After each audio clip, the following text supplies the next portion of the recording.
Capítulo 12. O final do quarto. Apagaram-se as luminárias, reconstituíram-se as famílias, tudo parecia reposto nos antigos eixos. Reinava a ordem, a Câmara exercia outra vez o governo sem nenhuma pressão externa, o presidente e o vereador Freitas tornaram aos seus lugares. O barbeiro Porfírio, ensinado pelos acontecimentos, tendo provado tudo, como o poeta disse de Napoleão, e mais alguma coisa, porque Napoleão não provou a Casa Verde, o barbeiro achou preferível a glória obscura da navalha e da tesoura às calamidades brilhantes do poder e foi, é certo, processado, mas a população da vila implorou a clemência de Sua Majestade, daí o perdão. João Pina foi absolvido, atendendo-se a que ele derrocara um rebelde. Os cronistas pensam que deste fato é que nasceu o nosso adágio, ladrão que furta ladrão tem 100 anos de perdão, já adágio imoral, é verdade, mas grandemente útil.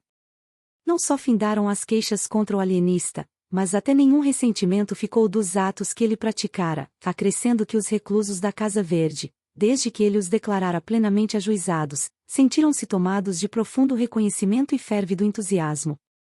Muitos entenderam que o alienista merecia uma especial manifestação e deram-lhe um baile, ao qual se seguiram outros bailes e jantares. Dizem as crônicas que Dona Evarista a princípio tivera a ideia de separar-se do consorte, mas a dor de perder a companhia de tão grande homem venceu qualquer ressentimento de amor próprio e o casal veio a ser ainda mais feliz do que antes. Não menos íntima ficou a amizade do alienista e do boticário. Este concluiu do ofício de Simão Bacamarte que a prudência é a primeira das virtudes em tempos de revolução e apreciou muito a magnanimidade do alienista, que ao dar-lhe a liberdade estendeu-lhe a mão de amigo velho. É um grande homem, disse ele à mulher, referindo àquela circunstância. Não é preciso falar do Albardeiro, do Costa, do Coelho, do Martim Brito e outros. Especialmente nomeados neste escrito, basta dizer que puderam exercer livremente os seus hábitos anteriores. O próprio Martim Brito, recluso por um discurso em que louvara enfaticamente Dona Evarista, fez agora outro em honra do insigne médico, cujo altíssimo gênio, elevando as asas muito acima do sol, deixou abaixo de si todos os demais espíritos da terra. Agradeço as suas palavras, retorquiu-lhe o alienista, e ainda me não arrependo de o haver restituído a liberdade. Entretanto, a Câmara que responderá ao ofício de Simão Bacamarte com a ressalva de que oportunamente estatuiria em relação ao final do 4 graus, tratou enfim de legislar sobre ele.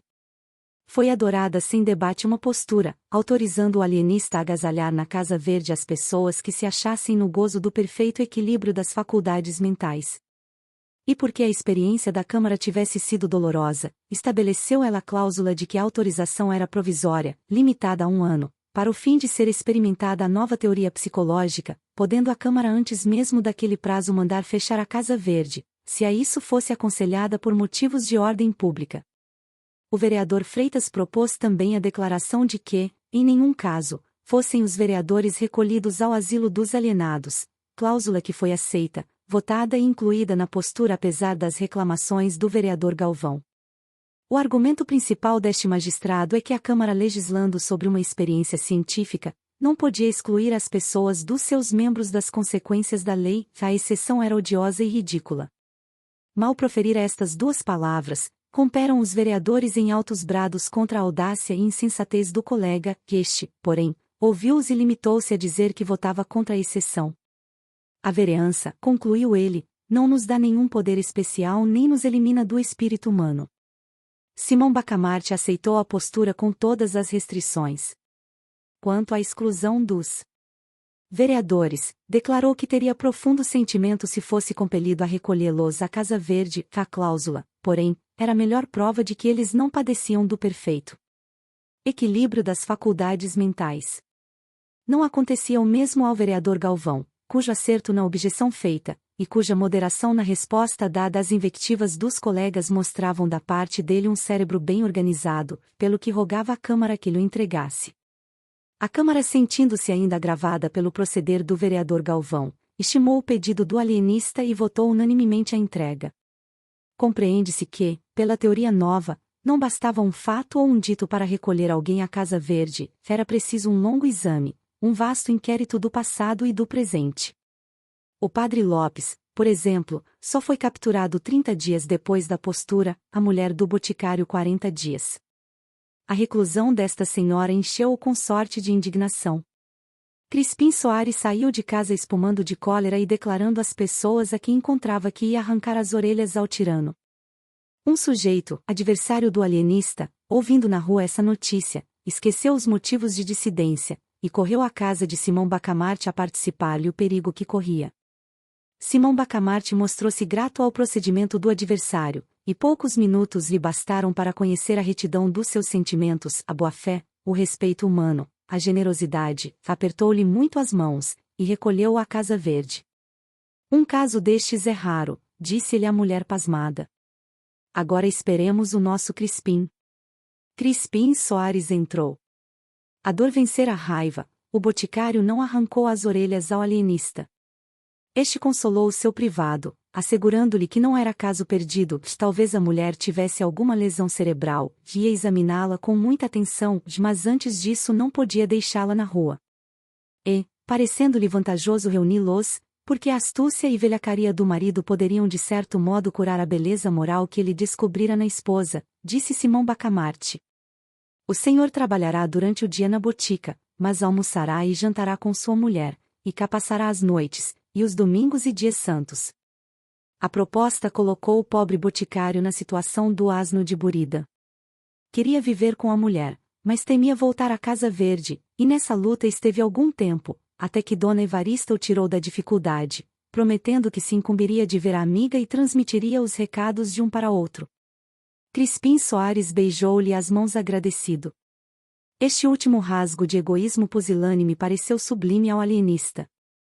Ao cabo de 5 meses estavam alojadas umas 18 pessoas, mas Simão Bacamarte não afrouxava, ia de rua em rua, de casa em casa, espreitando, interrogando, estudando, e quando colhia um enfermo levava-o com a mesma alegria com que outrora os arrebanhava às dúzias.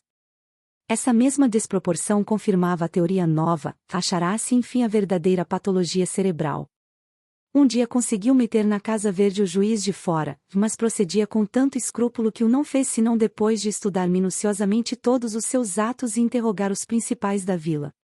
Mais de uma vez esteve prestes a recolher pessoas perfeitamente desequilibradas, foi o que se deu com um advogado, em quem reconheceu um tal conjunto de qualidades morais e mentais que era perigoso deixá-lo na rua.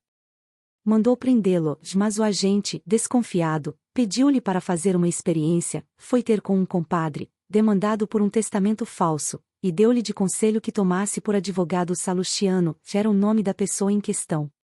Então parece-lhe.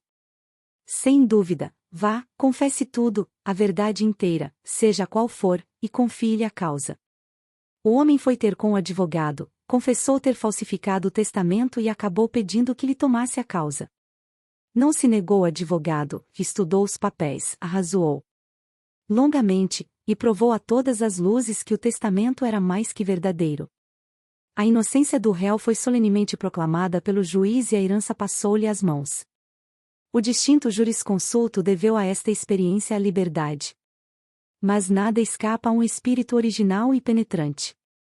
Simão Bacamarte, que desde algum tempo notava o zelo, a sagacidade, a paciência, a moderação daquele agente, reconheceu a habilidade e o tino com que ele levará a cabo uma experiência tão melindrosa e complicada, e determinou recolhê-lo imediatamente à Casa Verde, deu-lhe todavia um dos melhores cubículos.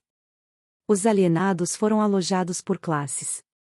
Fez-se uma galeria de modestos, e isto é, os loucos em quem predominava esta perfeição moral, outra de tolerantes, outra de verídicos, outra de símplices, outra de leais, outra de magnânimos, outra de sagazes, outra de sinceros, etc. Naturalmente as famílias e os amigos dos reclusos bradavam contra a teoria, e alguns tentaram compelir a Câmara a caçar a licença. A Câmara, porém, não esquecera linguagem do vereador Galvão, e, se caçasse a licença, vê-lo-ia na rua e restituído ao lugar, pelo que, recusou. Simão Bacamarte oficiou aos vereadores, não agradecendo, mas felicitando-os por esse ato de vingança pessoal. Desenganados da legalidade, alguns principais da vila recorreram secretamente ao barbeiro Porfírio e afiançaram-lhe todo o apoio de gente, de dinheiro e influência na corte, se ele se pusesse à testa de outro movimento contra a Câmara e o alienista. O barbeiro respondeu-lhes que não, que a ambição o levará da primeira vez a transgredir as leis, mas que ele se emendara, reconhecendo o erro próprio e a pouca consistência da opinião dos seus mesmos sequazes, que a Câmara entenderá autorizar a nova experiência do alienista, por 1 ano, cumpria, ou esperar o fim do prazo, ou requerer ao vice-rei, caso a mesma Câmara rejeitasse o pedido.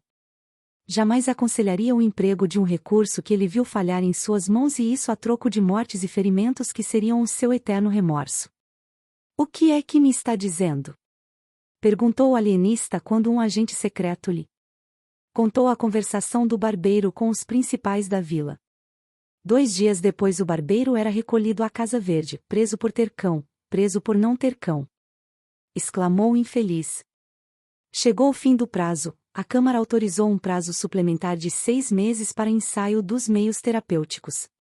O desfecho deste episódio da crônica itaguaiense é de tal ordem e tão inesperado, que merecia nada menos de 10 capítulos de exposição, mas contento-me com um, que será o remate da narrativa, e um dos mais belos exemplos de convicção científica e abnegação humana.